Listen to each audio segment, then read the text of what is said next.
Mark Cuban is a famous billionaire. He owns the Dallas Mavericks. He hosts a very popular TV show. Now he may want to be president. He recently said he's considering a run in 2020. If he does, he said he'll run as a Republican, potentially mounting a primary challenge to President Trump. What kind of president would Mark Cuban be? He's a very direct man, so we thought we'd ask him. Mark Cuban joins us tonight. Mark, thanks a lot for coming on. Thanks for having me, Tucker. So rather than ask you all the boring political questions, how you do it, how you raise the money, all that stuff, I just want to ask you what you believe, because I think you're really direct. So there are about 506, I think it's 560 billionaires in the United States right now. In 2009, when Obama took office, there were 200 fewer. So there's been a massive increase in wealth at the top end. Meanwhile, the middle classes remain stagnant. Is that a problem? No question. And what would you do about it? Yes, it's a problem. The first thing I would do, rather than the tax reform we're looking at right now, I decreased payroll taxes significantly, so that that money, instead of having every hour taxed as it is now, that money would go right into the hands of the people who need it the most.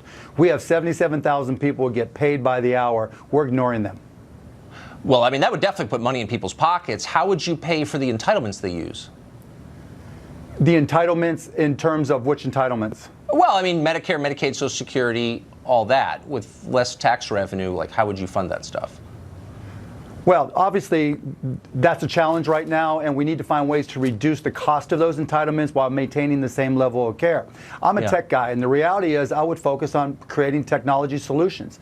I have investments that I see myself where it can have an impact. I think there's a way that we can reduce the size of government, the size of bureaucracy that deals with healthcare, but it's going to take somebody who understands technology that can introduce technology to find those solutions. And I think it can happen relatively quickly.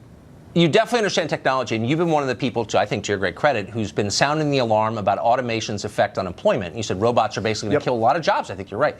Given that is allowing about 1 million low-wage, low-skilled workers into the country every year legally, is that a good idea? Is that the right level of immigration? You know what? You can argue both sides of that, Tucker. I don't have all the data to make the final decision, but on one hand, you can say that it takes jobs away from people who need them the most.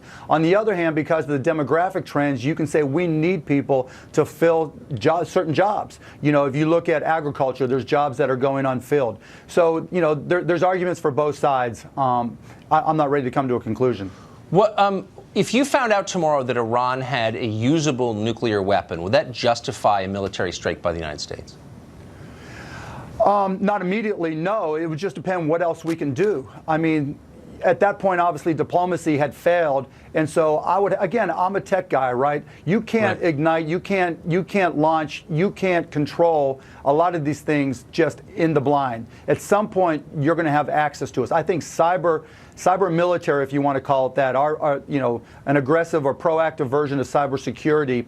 I think that has to have a real impact, and that has to be a focus, and we're not focusing enough on it yet. I think there's a greater risk in our cybersecurity efforts than there are for bombings. I mean, if somebody can hack into our military, we're at far greater risk.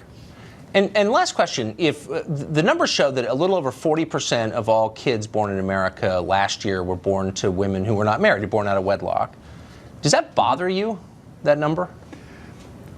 Yeah, I mean, that number's declining, first of all, but I'll say this very clearly, Tucker.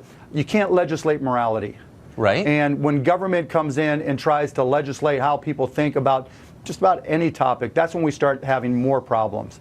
And so we can try to educate, we can try to support families, we can try to support church groups, we can support schools, we can support synagogues, we can support mosques, and that's how we can teach a lot of things. But if we try to legislate what happens in those areas, it's a slippery slope. Right, I guess, but my question is, do you think it's bad? That's it. I'm not even suggesting a solution. Does it bother you? I think, you know what, me, in a lot of respects, yes, but I think culture changes. Things that we saw as bad 50 years ago, we don't see bad today. Again, I'm not going to be a social justice warrior and try to tell people what's right or wrong. I just think if we educate people, we try to do the right thing, we support our kids, and we focus on educating them, these things tend to work out the way they should. Mark Cuban, thanks a lot for coming. I hope we see you again. Yeah, and thanks for the direct questions, Tucker. I appreciate them. Well, an immigrant woman in California was recently able to